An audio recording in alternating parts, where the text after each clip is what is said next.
there was ever a racing class made for muscle cars, it's this one. SuperStock drag racing. SuperStock is exactly what its name implies. Stock cars taken to the super level. SuperStock hit drag racing just as this sport was making the transition from a hobby for guys in greasy t-shirts to a big-time professional motorsport. The popularity of SuperStock and the drivers gave the entire sport of drag racing a huge shot of momentum. SuperStock grew out of the slower, less flashy stock classes for a couple of reasons. One, stock cars were getting hotter. And two, well, let's just call it a need for speed. Once you go to the drag strip and get that feel, and then if you ever win one time, that's it. You know, from there, you're hooked. And what was not to like about SuperStock? It gave the race fans a chance to see their favorite cars in nearly showroom condition, race against each other. SuperStocks gave Detroit's hottest wheels the best showcase that they could have ever dreamed of. Plus, it gave a generation of young drivers a chance to do what they loved best and get paid for it. We didn't care much about that. All we wanted to do was drag race back then. That was just what we did. SuperStock racing beat the muscle car era to the line by several years. Almost a decade before the GTOs and Roadrunners and Camaros at the showrooms, Detroit was building some barn-burner street cars that could cut a quick quarter mile. When these Olds 88s, Dodge D501s, and Fuley Chevys started crowding into the staging lanes, fans demanded that they get equal track time from the hot rods and rail jobs. Soon, there were almost as many fender flappers in the pits as there were dragsters.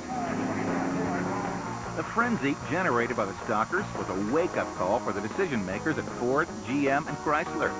Stock-class drag racing was a fan favorite, and one that sold cars. Ford's Hypo 352, Pontiac's Super Duty 421, and Chevy's legendary 409, and the soon-to-be heroes who drove them, were packing fans into the tracks. Down south, two good old boys were making a very big reputation for themselves. If you were involved in drag racing in North Carolina, South Carolina, you pretty much knew who Ronnie Sox was. It's match racing Southern style when the American muscle car returns. By 1962, there were drag strips all over America. Some were fairly lavish by early 60s standards, and some were a bit downscale. According to McCandless, to save money, some track owners didn't focus too much on what was beyond the finish line. Before the race started, they went down past the finish line and took the fence down out to the cow pasture, so when you couldn't stop, you could turn around in the cow pasture and come back on the track, because there wasn't enough stopping room at the track. The big national meets, which happened a half dozen times a year, ran at nice tracks and got all the press. But more and more weekend racers were thinking they might like to try this as a full-time job. I had a 58 Chevrolet Corvette, and one of my buddies talked me into going to a drag strip one day with it. There wasn't many cars there, and I won, and that got me a little bit hooked. It wasn't long before the guys who saw drag racing as a business and a livelihood soon saw opportunities at all these local tracks, and so did the smarter track owners. This was the birth of Southern-style match racing. Then about the same time, along around 60, 61, was when Hayden Prophet and Beswick and some of those guys started coming down to Piedmont drag strip there in Greensboro and match racing, and I got, involved in that and saw it and liked it. Match racing was like gunslingers facing off in the street. Track owners would book two rivals to race each other on the same night, usually in a best 2 out of 3 contest. For added fun, sometimes a local favorite got into the act too. On a good Saturday night or Sunday afternoon, the stands would be overflowing. Buddy Martin had traded his Corvette in on an even faster car, one of the new Chevrolet 409s. But he kept meeting up with a guy named Ronnie Sox and getting trailered. I ordered a 62 409 Chevrolet. Immediately found out that Ronnie Sox was out there, and just saw how unbelievably good that he was. Fortunately, at the end of 1962, I approached him and asked him if I could get I'd heard they were coming with a 63 Z11 car, and I asked him if he could, if I could get one of those cars, would he be interested in driving it? And he said he would, and that's That's how the two of us got together and got started. By the end of 1962, Ford, GM, and Chrysler were ready with cars designed for the quarter mile. Chevy's bubble-back Bel Air and Impala now sported a juiced-up 425-horse 409. Pontiac's Super Duty 421 found a new home between the aluminum front fenders of the Catalina. The Dodge Dart was already lighter than everyone else, and a Max Wedge 413 made it a high 13-second car. Ford was behind the curve in both horsepower and weight, but they did the usual Ford thing and jumped in with both feet. Every manufacturer's car in 1962 was lighter than Ford. They decided to try to make some lightweight cars, and they made 11 of those 62 Galaxies. Final weight was probably maybe 3,400 pounds, 3,350 pounds. Real light for the time.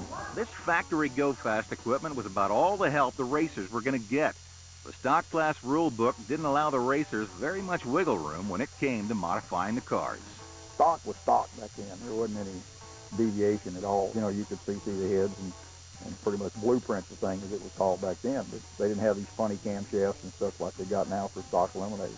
As 1963 rolled around, drag racing was ready for an explosion among the fender flappers.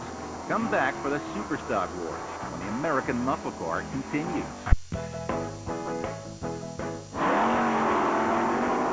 1963, the quickest fender flappers now had new letters on their windows, SS for SuperStock. This year, none of the Detroit car makers even tried to hide their sneaky stuff, not that they could have anyway. The aluminum-nosed Z11 Impalas were now punched out to 427 cubic inches. Pontiac went so far as to bore several dozen holes in their car's frames to lighten them even more. Ford, still the fat kid on the block, used a combination of aluminum and fiberglass body parts to make weight. I had the first 427 super lightweight Galaxy. That was a great car. That started the real high-performance 427 engine with that Galaxy I had. By this time, Sox and Martin had become crowd favorites at racetracks all over the South. Finally, Buddy Martin had to make a choice. His day job as a railroad agent was getting in the way of his drag racing. Finally, they approached me one day and said, you know, you've got to make up your mind. Do you want to work for Norfolk and Western, or do you want to go drag racing? And I said, I'll see you. If Buddy and Ronnie had any worries about full-time drag racing feeding their respective bulldogs, they got an early vote of confidence. A guy by the name of Jim Sartwell sent us a contract for $500 for a Friday night and a Sunday. And plus, they'd take care of the motel and the food and everything. And man, we thought we had made it then. While all that factory muscle thundered down drag strips all over America, the racers were moving ahead with even more radical rides for next year, like this little invention from Ford Motor Company, the Thunderbolt. We were running down there with a fuel-injected Chevy at Connecticut Dragway, and of course that was a home track for the Lawton crew and Jasper and those guys. And so when this thing showed up, everybody just dropped their wrenches and ran out to watch it run.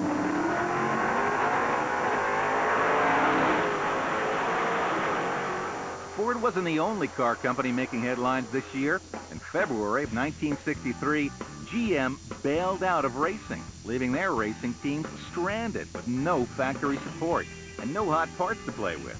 One of those teams was Sox and Martin. Once again, Buddy Martin put on his management hat and got busy. And I'd heard that Lincoln Mercury was going to build the Comet, and that supposedly Nicholson was getting one of them and didn't know what was going beyond that, and that Fran Hernandez was the one that was supposed to be heading up the program. Buddy took a dinner meeting that night with Mercury's head of racing, Fran Hernandez, and offered their services for the '64 racing season. So we went to dinner, and I explained to Fran, you know, showed him some of the things we'd done and what we hoped to do, and that we'd certainly like to work with him. And when we got back to the motel, he shook my hand and said, you know, we've got a deal. When they lined him up at Pomona for the start of the 1964 season, there was a new red, white, and blue Mercury Comet in the lanes, with Ronnie Sox driving. But now, it didn't say SS on it. It sported a new class designation, AFX. Once again, that need for speed had stretched the rule book all out of shape. So there was nothing to do but start another class, factory experimental. This one would change the entire sport of drag racing. How weird can things get? Stick around on the American Muscle Car. Sunday at Whalen U.S. 30 Drag Strip, where the great ones ride!